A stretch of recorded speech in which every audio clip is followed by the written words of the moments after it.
काय ग बाय, झाला का मसाला कुटून, पापड सुकून, बोंबील सुकून? माझ्या तर नाही झाल्या बाबा. मिरच्या सुकवल्या आणि मसाल्याचं सर्व सामान आणणार आणि दुसऱ्या दिवशी मसाला कुटायला जाणार, तेवढ्याच हा पाऊस मध्येच उगवला. मे महिन्याच्या मध्येच म्हणजे 15 तारखेलाच पाऊस असा येणं हे अपेक्षितच नव्हतं. म्हणजे असा पाऊस आला आणि जी आपलं जे निसर्गाच्या ऋतुचक्रानुसार जी आपली कामं चालू असतात, म्हणजे मे महिन्यामध्ये पावसाळ्याची तयारी वगैरे, तर अशी कामं या अचानक पावसामुळे पूर्ण ठप्प वाटच लागली.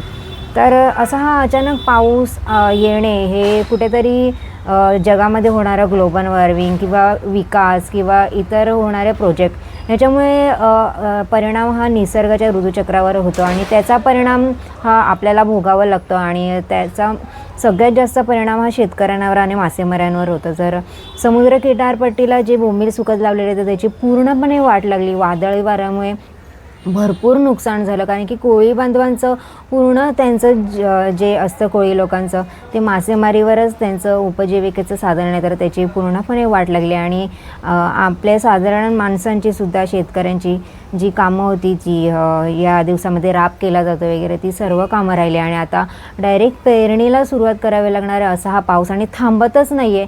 जेव्हा आणि आंब्यांची तर पूर्णपणे वाट. मे महिन्यामध्ये आम्ही पाऊस या दिवसांमध्ये गाव टाकणीचा आमच्याकडे प्रोग्राम असतो आणि त्यावेळी आम्ही खूप सारे आंबे खातो.